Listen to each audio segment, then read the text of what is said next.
book because I'd heard about it from my friends Andrew's Wizardly Reads and Kay from Kay's Hidden Shelf. They started clamoring about a book.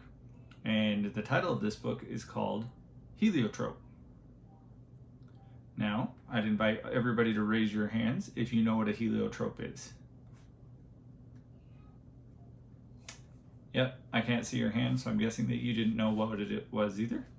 I'm just kidding, I know that this is a video. But I'd heard the word, I kind of had an idea, but I wasn't 100% positive of what it truly was. So I did some very extensive research of about 2 minutes of typing it into Google and found out that it's this cool looking flower that you can see right here. So now that I knew what a heliotrope was, I was able to dive into the book with the combination of audio, which was done by a fantastic narrator who became the voice of the main character Telio for me. And I don't know his name, he just became the voice of Telio. As well as the physical copy, which was graciously provided to me by the author, Palmer Pickering. This is Heliotrope. This novel took me by surprise about how much I thoroughly enjoyed it and how much I fully was engrossed by what was contained within these pages. It's all told from the main character's POV of Telios, who is a retired veteran soldier, and he just kind of wants to go about his own life.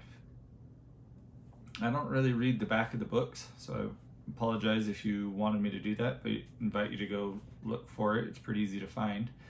I only briefly glance at them because I like to go into the books fairly blind. But I was able to tell that Telio is this retired soldier, and he is just living his life. He's lost his family.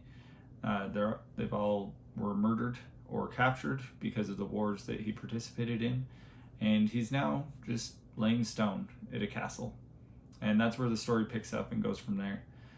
But through this entire novel, it's just him trying to live his life, and he keeps getting caught up in all these different things, especially as he discovers a new family, from the slave boy who was captured as part of the wars, and his cousin, and a princess, and several others that you meet along the way. And they all become this found family thing is first. And it's just great to see, especially like through the middle part of the novel, as they become a true family and getting enraptured in those feelings. And that, the highlight of this novel to me, was the characters, especially Telios, the soldier, but all of them were unique. All of them were different.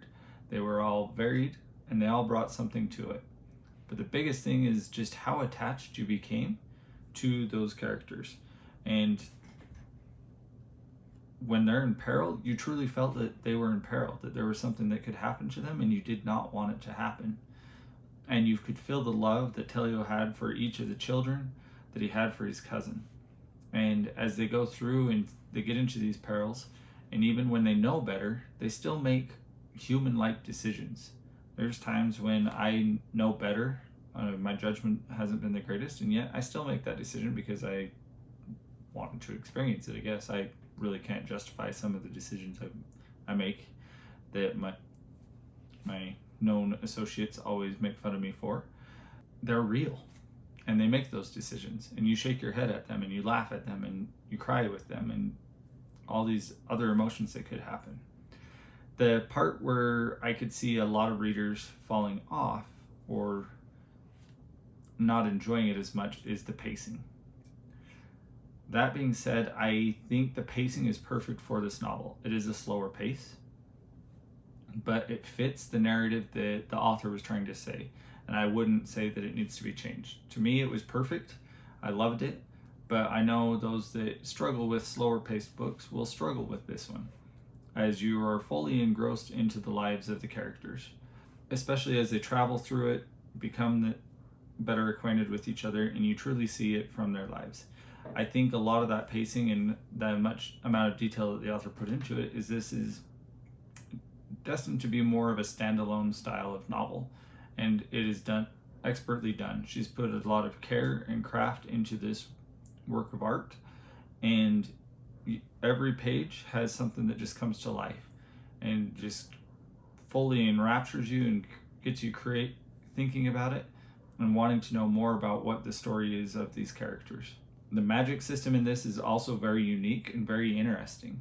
I don't want to say too much because I want this to be as spoiler free as possible, but I really loved that it was not just a magic for the great, like just because it's a fantasy novel, that magic was just thrown in, making the characters overpowered or anything like that. It had a true purpose, played an integral part to the story, and especially how they discover the powers of it, as a lot of the mages had disappeared from this world previously. And it was just great to see all the different ways that she was able to use this, especially with all the different characters that you come into contact with, and the way that they discover the magic for their own uses, or had been using. And the foreshadowing and the hints that she leaves along the way are there for us to find and discover, and it was just really well done. The other thing that really captured me in this was her care of the horses. The descriptions, the love, the names, and the trauma that they go through as well really hit home to me. And you could tell that the author had definitely done her research on the horses, and it definitely came across and was very fun and interesting to read and see in the pages, especially through certain parts of it. Mentioned the pacing is a little bit slower, but the action scenes are perfectly placed throughout it, and they definitely get you flying through those pages. They're heart pounding. You feel the peril that all the characters could be in, and it was really fun to read and engage with those characters in a different style of action, as well as them going through their lives and fleeing through the different kingdoms. I'd also like to take this to point out the care that she put into crafting and formatting this novel. This is an independently published, but you can see that she truly cared. It is a big book, but worth every page. So I used her fancy. She also provided this really cool picture. You can see it in the works of art that she's approved, that it's really cool. But I just wanted to show you, like, when she does the parts, like how beautiful and thought out they are. And even as you go through, like, to the pages or at the beginning of the chapters, just very well done, very easy to read, beautiful, truly a work of art, not just to look at and behold with your eyes. Well, it is, that's kind of what reading is, but the story that's contained within will engross you, enrapture you, and become a favorite not just of mine, but hopefully of yours as well. I encourage you to check out Heliotrope by Palmer Pickering, but I'd also like to invite you to check out her other series, which is more of a sci-fi, starting with Moon Deeds and its sequel as well. I've had the pleasure of reading both of those novels too, and they're definitely well worth it. But I'm very grateful to Palmer Pickering for providing me with this copy. It's definitely a 5-star read for me, and I encourage everybody else to go pick it up. Thank you guys for watching. Until next time, happy reading and stay great.